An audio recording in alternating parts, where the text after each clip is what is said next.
This is Endocrine Feedback Loop.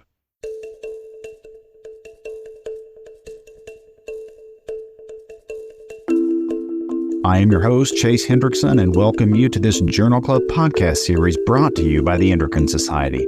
Thanks for joining us as we explore an important article recently published in one of the Society's clinical journals.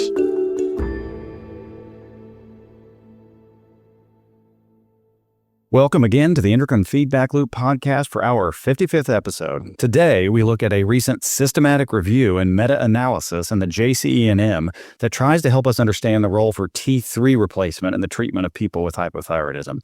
This topic always generates lots of discussion and usually a fair amount of disagreement, so we were excited to take on this study. In this podcast, we have not before looked at a meta-analysis, so I look forward to that additional challenge as we as a group try to unpack the work that the authors did and how the decisions they made in setting up this investigation affect the results and conclusions in this paper. By way of a brief reminder, I host the Endocrine Feedback Loop and work at the Vanderbilt University Medical Center as a general endocrinologist and medical director. Back today as this month's regular contributor is Andrew Crawford. He works at the Dartmouth-Hitchcock Medical Center, where he is the director of their fellowship program. He teaches extensively at Dartmouth with scholarly interests that focus on enhancing quality improvement training for fellows. Importantly, his clinical interests focus on thyroid disease, and he serves as the lead endocrinologist for the Thyroid Tumor Board at Dartmouth. Our guest expert today also joins us from New England. James Hennessy has had a long and distinguished career at the Beth Israel Deaconess and Harvard Medical School, having served as the director for clinical endocrinology at BI. His expertise focuses on thyroid disorders with a particular interest in the treatment of hypothyroidism. You all as listeners will be very familiar with him from his numerous publications and talks on that subject. So, as usual, the perfect pair of endocrinologists joins me today to discuss this thyroid article. As is also always the case, everything we say will be our opinions only and not those of our respective institutions or the Endocrine Society. This month, we discuss treatment preferences in patients with hypothyroidism, which is a forthcoming article in the Journal of Clinical Endocrinology and Metabolism. Fabian Esbarrar de Lima Beltrao from the Federal University of Paraíba served as the first author and was joined by authors at several institutions in Brazil and at the University of Chicago. I will now turn the discussion over to Andy. He will highlight some of the key points that the authors make in their introduction, as well as asking Jim to provide us additional background on those issues. Andy? Thanks so much, Chase. It's a real pleasure to be with you again and talking with you and Jim. So yeah, this was a really very interesting paper in terms of the way that it was organized. And so I'll start with just discussing some of the sort of the background information that the authors provide. That really starts off with the treatment of hypothyroidism and how it's evolved over the years. I know this makes up a large part of my practice, as it does, I'm sure, for Jim, how to treat it. And certainly we have several options. And so the authors go through the history of it, starting all throughout the 20th century, leading up to the present day, and kind of give the background about how levothyroxine monotherapy has become the standard approach of therapy. But sort of looking back, several decades, as many of us know, historically and even experienced certainly in our practice day to day, we see these anecdotal reports of how patients felt worse after transitioning off of desiccated thyroid extract, so this older preparation that patients were treated with starting many years ago, over to levothyroxine monotherapy. And over time, there have been multiple randomized clinical trials comparing levothyroxine monotherapy alone to combination therapy, LT4, levothyroxine plus T3 or cytomel therapy. So I was wondering, if Jim could give us an overview of some of the challenges related to particularly patients with normal thyroid function studies on levothyroxine monotherapy who may have symptoms, that could be attributable to potentially a hypothyroid state, which would be sort of in contrast to what the labs tell us. Sure. It's a pleasure to be with all of you today and to be able to share some thoughts on this topic. I would say, all right, so we've titrated your TSH to normal, and then you still have some symptoms that could be seen in hypothyroid people. And I would refer all y'all to the reference from Okasime in clinical endocrinology way back in 2016, where they have this very nice table from the British Thyroid Association that says, here's some causes of persistent symptoms that people frequently think of as hypothyroid symptoms. And until you've ruled all this stuff out, maybe you shouldn't be thinking about the thyroid. Maybe there are other things like obstructive sleep apnea or adrenal insufficiency or anemia or other end organ damage like cardiac, etc., or even COVID-19 being the newest one on this list of reasons why patients might have symptoms that might be consistent with hypothyroidism.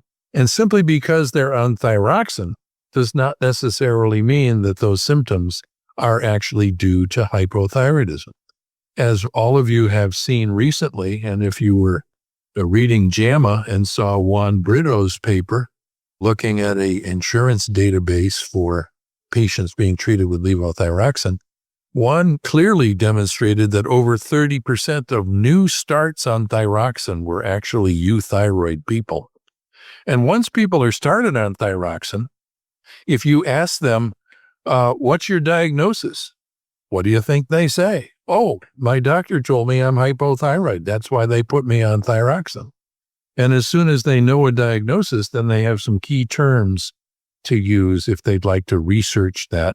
And I put quotes around that further so that they know what they should be complaining to Andy about when they go in for their refills on their levothyroxine. So I would refer everybody to the Okasime reference because that table really does provide a nice outline of things that the primary care community needs to be thinking about usually before they think about thyroid when it comes to people with a normal TSH and residual symptoms of one thing or another. Thank you so much, Jim. So I wanted to build off that a little bit to talk about really the background of the author's study, which was previous randomized control trials, and the fact that some of them did have patient-reported outcomes, which is really at the heart of this paper, which is all about patient preference of which preparation they prefer ultimately. But the authors described that a lot of the previous randomized clinical trials had essentially equivalent outcomes. And there were a lot of concerns that have been raised about being on preparations other than levothyroxine monotherapy, such as potentially multiple pills a day, such as if somebody's taking both levothyroxine and T3. Also fluctuating T3 levels. We know, of course, that the half-life of T3 being much shorter than thyroxine is. And so these are some of the reasons I think that the guidelines have recommended prioritizing the treatment with levothyroxine monotherapy. But I was hoping to get Jim's take on kind of the current status of levothyroxine monotherapy, in particular as pertains to the guidelines, our current guidelines, for example, the American Thyroid Association. Well, that's a very legitimate question. I think, as you know, as the guidelines are updated at all times, all of these committees are putting great emphasis on the fact that they are trying to get as systematic an approach to looking at all the literature and finding a balance amongst them to get the very best predicted outcomes with various interventions. And the current guideline is from 2014. And as you know, they basically have said levothyroxine is the route to take. There's insufficient information to actually tout combination therapy before starting with levothyroxine therapy. And if indeed you combine that with the European suggestions, for people who I would have to assume have had all of these other diagnoses ruled out, like the use of beta blockers or statins, etc., some of which cause patients to feel tired. After all that's been ruled out, then an experimental N of 1 trial could be pursued, but to avoid thyrotoxicosis.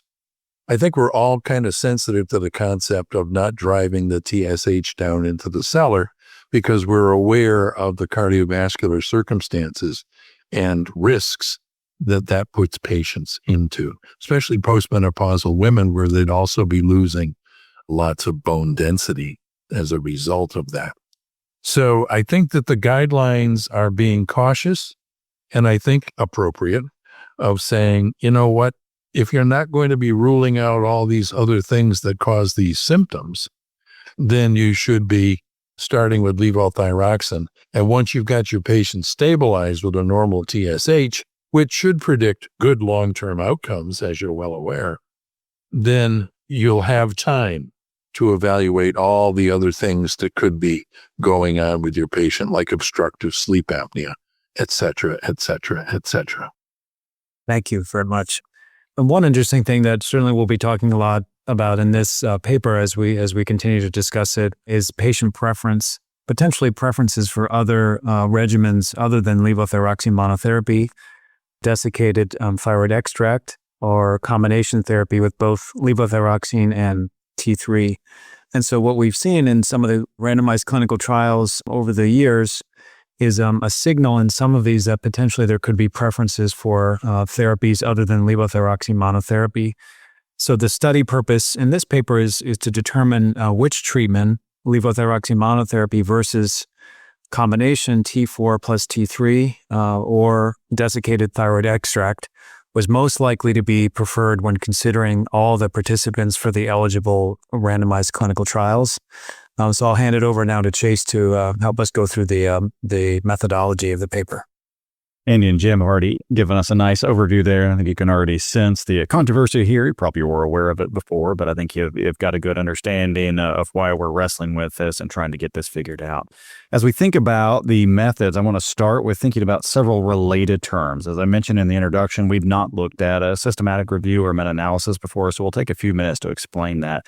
First of all, just to make sure we're all on the same page, while these terms are often used together, they do refer to distinct things, and they don't always have to be done together. Systematic reviews in particular primarily focus on how you identify relevant articles. You don't have to do them with a meta-analysis, and often they're standalone, and they are very technical. So they describe in often excruciating detail, as they're supposed to, exactly how the authors went about searching for articles, what their criteria was, the criteria that they used to include articles in their review, how they assess the quality of these articles. So it's very standardized. But the goal of that is if you read the way that the authors did it and then you redid it, you would find the exact same articles. A meta-analysis is then sometimes done, not always, but sometimes once you've done your systematic review. If the studies that are included are similar enough, they're asking the same question and reporting the outcomes in the same way, you have the ability to combine the results that data together, and that helps you in several ways. One way is that if you have studies that have discrepant results, if you can combine those, it maybe actually tells you what is the correct answer, so to speak. Other benefits of it include if you're having a bunch of small studies and individually there's not enough subjects in any one study for there to be statistical power to have a good conclusion. If you combine them together, maybe you have sufficient statistical power to be more confident in your conclusion about a result. So those are a couple of the benefits and reasons that people will do a meta-analysis. The authors did several very sophisticated approaches here. One of them is a network meta-analysis, and that's building on a basic meta-analysis. And what a network meta-analysis allows you to do is to compare multiple different interventions, even when the included studies didn't compare them all together. So Andy already mentioned that we're looking at three different groups. We've got levothyroxine by itself, we've got combo T4 and T3, then we've also got desiccated thyroid extract. Not all of these studies looked at all three of them. They looked at some combination of them, but network studies allow you to combine all of that together in actual networks so that you can compare one to the other in combination. And then finally, a meta-regression is helpful in a meta-analysis when you are trying to understand what might be a driver of an outcome. Well, we're going to get to this, but there's a question always comes up. Is this because of how much T3 you're using? This question of, well, did we oversuppress somebody? Is this just because they've got a low TSH that's telling us that they've got more thyroid hormone than they need? So a meta-regression is going to help you understand, are there any drivers that you can identify like that? Okay, so that's a high-level overview of these things. As we think about this particular study, so this includes the eligibility criteria. It's the RCTs of both parallel and crossover studies that compared levothyroxine monotherapy with some form of combination therapy. Really quickly, a parallel study is going to take a bunch of people who are on levothyroxine and then randomize them to get either levothyroxine or some version of combination therapy. And then you're just going to compare those two, that you stay in those two groups, whichever one you were assigned to randomly, and you're blinded. Crossover studies are considered even stronger versions because you are initially assigned to get one of those treatments, levothyroxine or combined. And then halfway through the study, you are going to cross over and you are going to switch your treatment to the other one.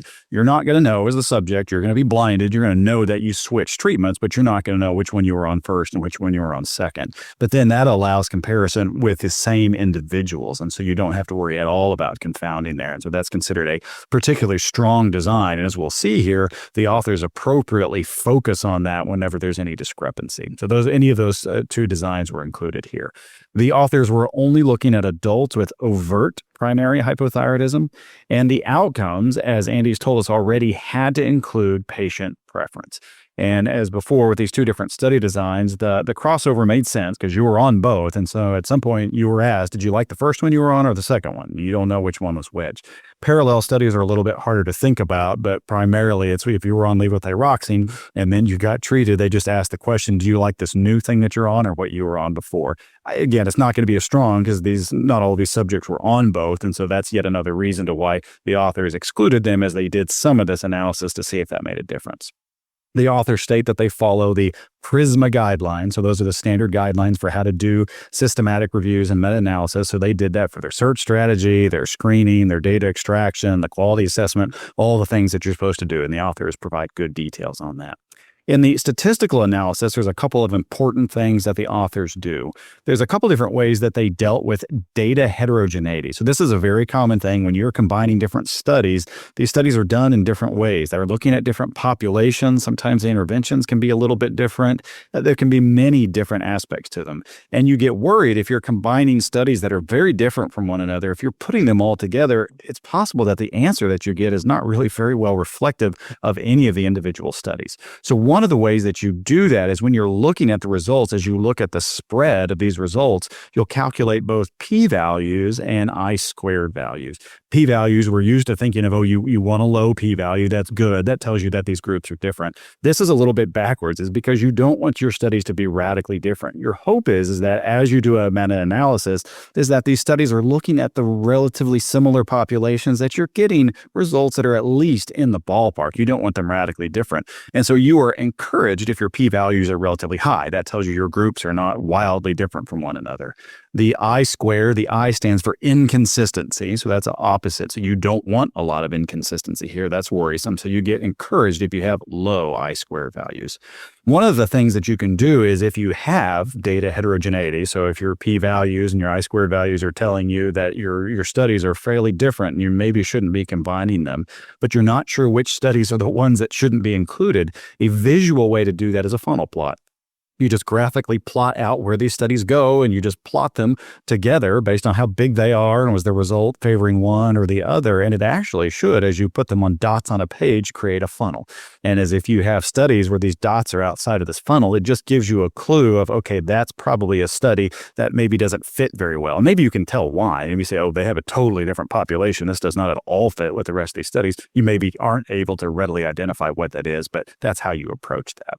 The authors then, as I mentioned before, do a meta-regression. So they're trying to understand what might be the driver here. So the things that they look at that might be a driver of different results that they're seeing with the levothyroxine monotherapy versus one of the combinations. So they're looking at the dose of the T3. They're looking at the duration of follow-up, the age of the subjects, the difference in the final body weight, and the TSH difference. And in just a second, Andy's going to tell us about those results.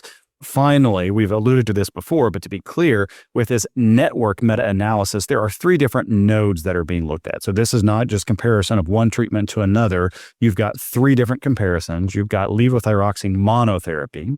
You've got combination therapy with separate pills for levothyroxine and liothyronine. And then finally, you have desiccated thyroid extract. So those are your 3 nodes in that network meta-analysis.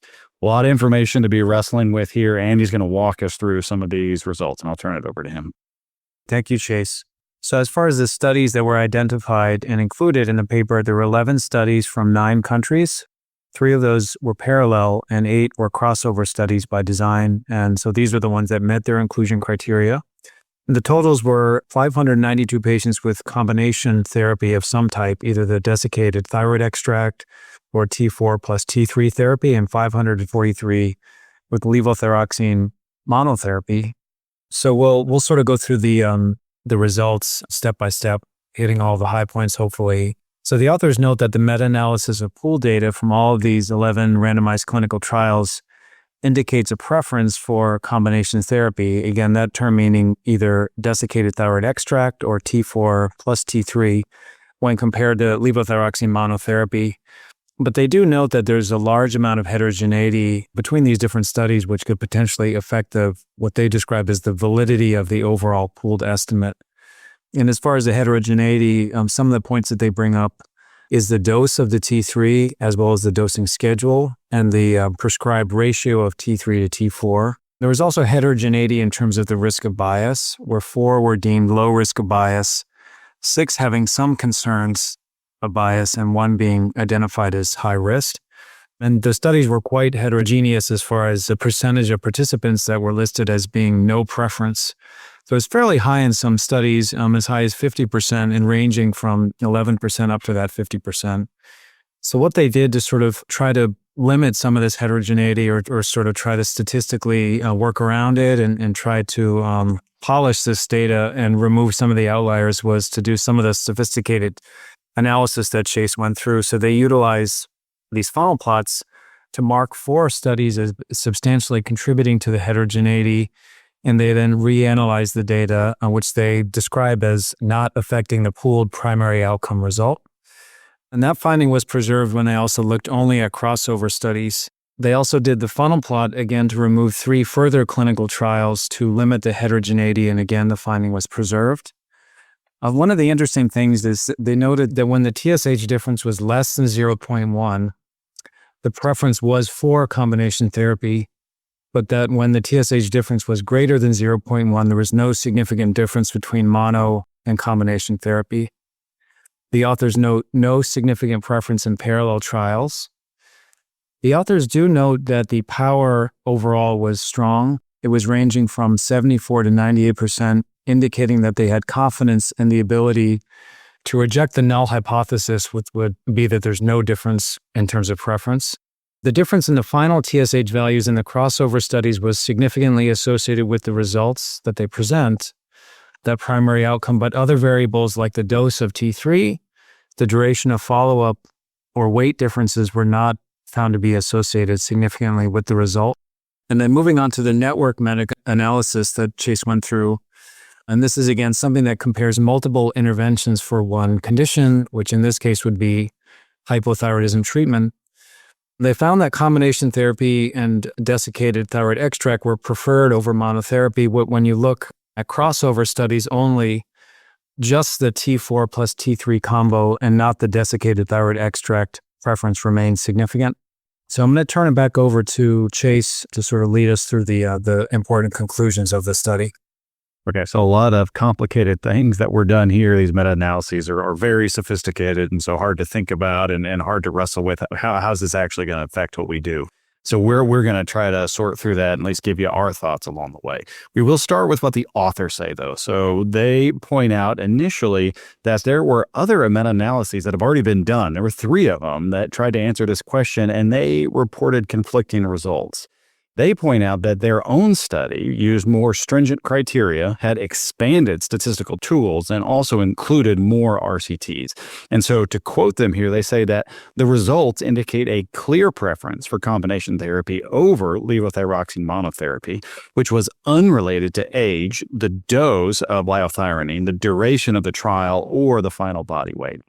They then go on to say what might be different about their meta-analysis compared to these other 3. So the first 2, they dismissed relatively quickly, which I think was legitimate in that they said, well, these other 2 didn't even look at patient preference, which was the focus of ours. And they also included other studies besides randomized RCT. So they said it's not really the same thing here. One of them was, though, and they point out that the difference between their study and this other meta-analysis, which concluded that there was not a difference between these approaches, was really the question that they were asking and how they designed the result. So this previous meta-analysis that said that there was not a difference between these treatment options really did what they described as a binomial categorization. So they lumped people into 2 different categories based on their preference. And one of the preferences was that you preferred the combination therapy. And then the other group was that either you did not have a preference or that you preferred levothyroxine. So if you split people into just those two groups with this other meta-analysis, they said, yeah, not a difference between those two, 50-50. The author said, we did something different here. In this one, we had three different groups. So we said we split people. We didn't combine anybody. We said if you're preferring levothyroxine, that's a group. If you are preferring combo therapy, that's a group. And if you do not have a preference, that's a group.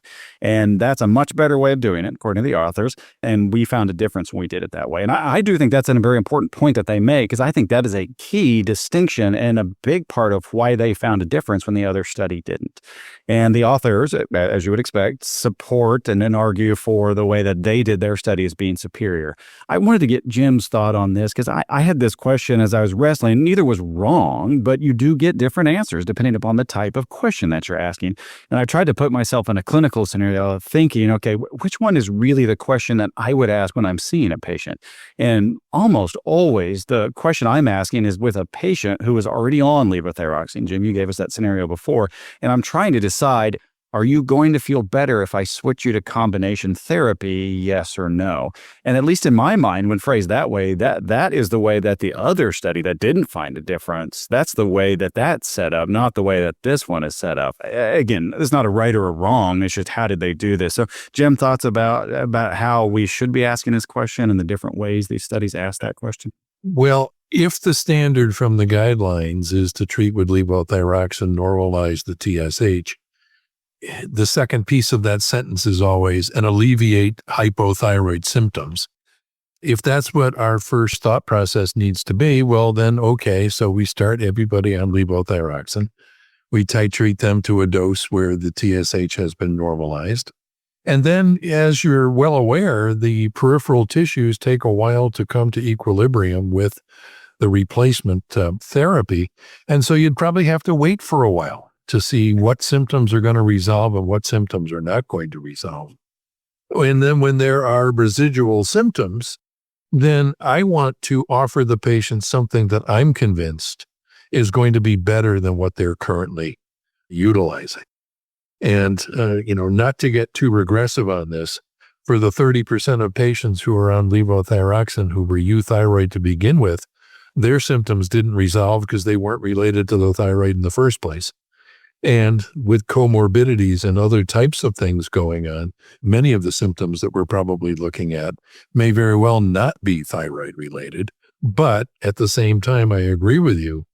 If I'm going to be making a decision about should I offer you something else, something different, am I convinced that you're going to be better off on that than you are on the levothyroxine that you're currently on?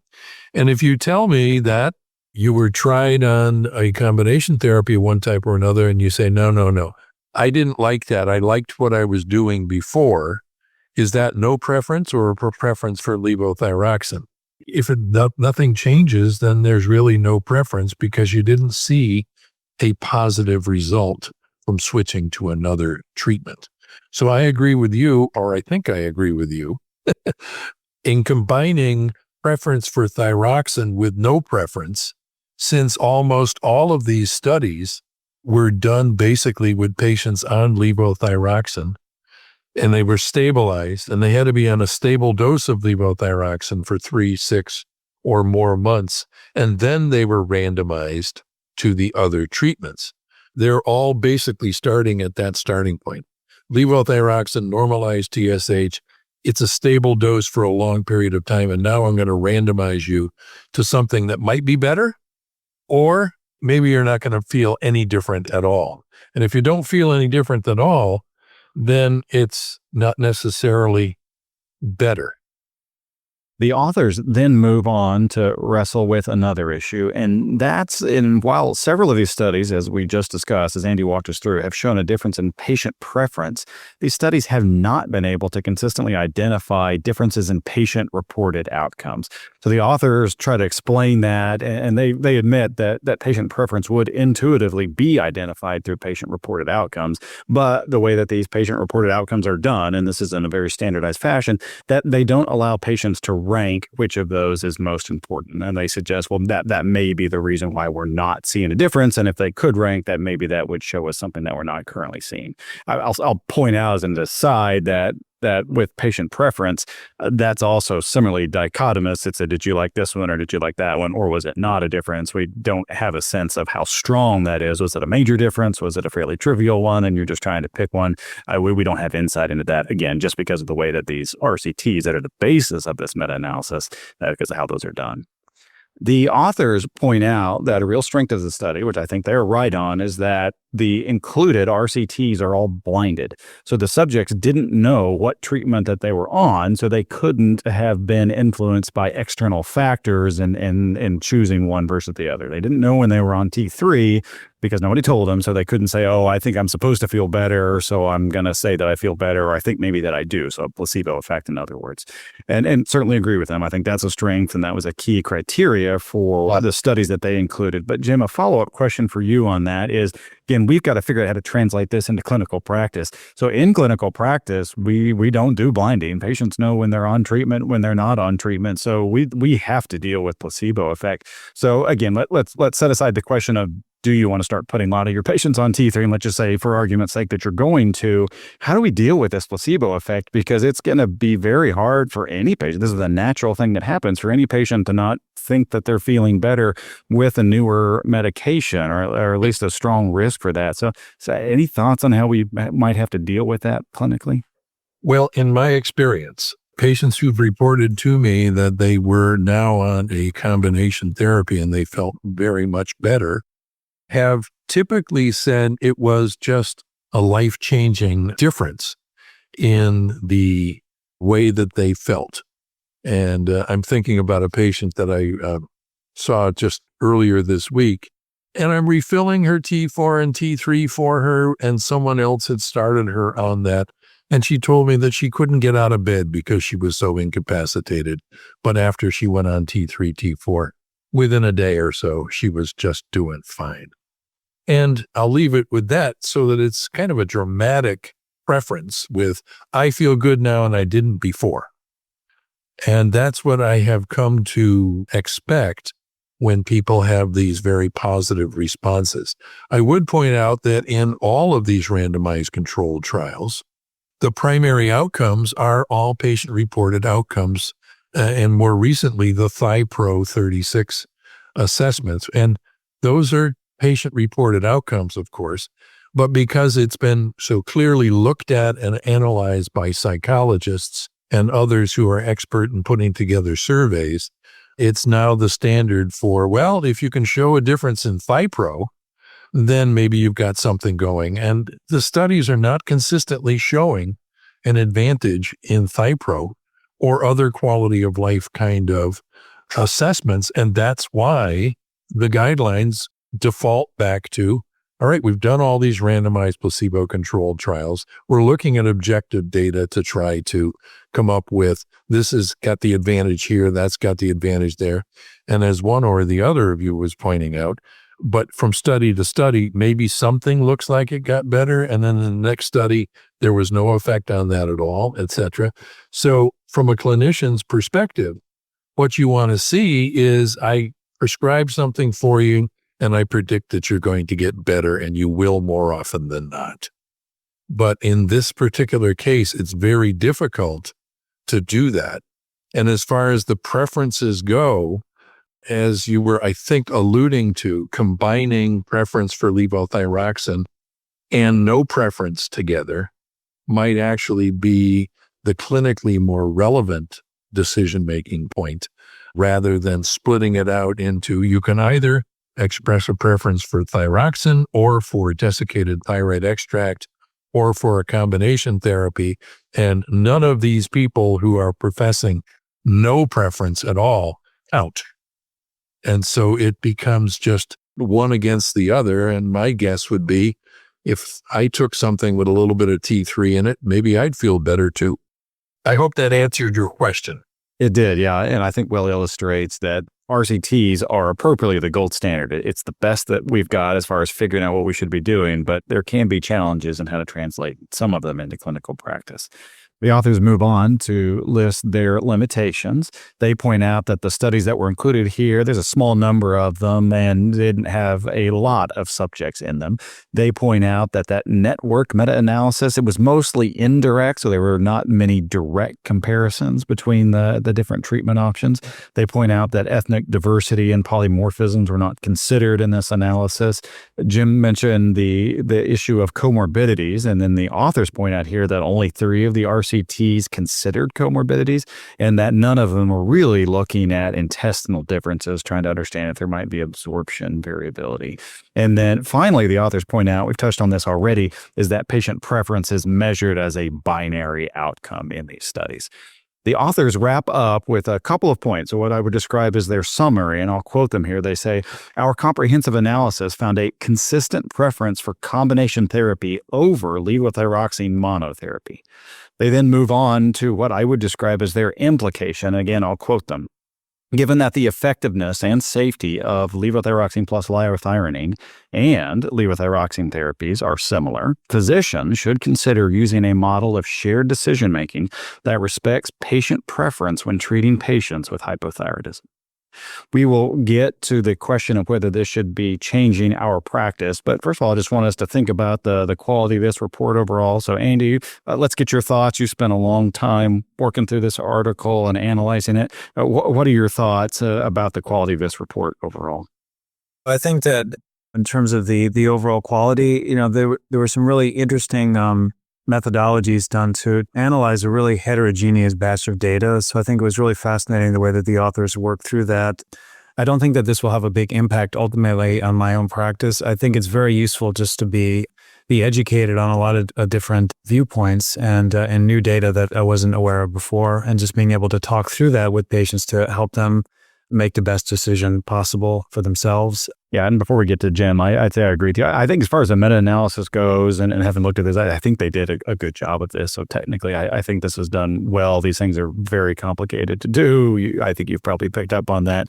So you have to be very careful to do these well. I think the authors did a good job of that. And I think as the authors point out, the real key here was the exact question that they were asking and how they were looking at those outcomes. Are we considering people to be in 2 groups, or are we considering this outcome to be in 3 different groups, and how are you going to analyze it? And I think that makes all the difference. And we said it before, this isn't a right or wrong. It wasn't wrong to do it that way, wrong to do it that way. It's just, what question do you want answered? And depending upon what that is you may get different answers. And I think that's well illustrated in this study and then the other meta-analysis that the authors spent some time comparing themselves to. All right, Jim, so we're going to get your word as the final one here. So what are your thoughts? I'm particularly interested. You've fulfilled the role of maybe a bit of a skeptic here, so we appreciate that. But just give us your thoughts about the quality of the study and if this might change the way that you approach patient care. When I look at this, I'm overwhelmed with the statistics. I mean, I truly got bogged down into, I don't really understand what's going on here, and I really appreciate you explaining it to us, and that was very enlightening. Amazing statistics in this. And as a change in my clinical practice, I don't think so, because I do believe that it should be the binary. Either you're already on the thyroxine. Am I predicting that you're going to feel much better if I give you something else? I continue to be a little skeptical that that's really what's going to occur. And with that, I would like to thank Andy Crawford and Jim Hennessy for joining me for this month's edition of Endocrine Feedback Loop. I learned a great deal and hope that you all did as well. Please join us again next month. And now you're in the loop. This has been Endocrine Feedback Loop. Endocrine Feedback Loop is brought to you by the Endocrine Society with production oversight by Brandy Brown and Andrew Harmon. If you want to like and subscribe, you can find us on Apple, Spotify, or wherever you get your podcasts. We'd love to hear your feedback on this episode or the podcast itself. Please email us at podcast@endocrine.org.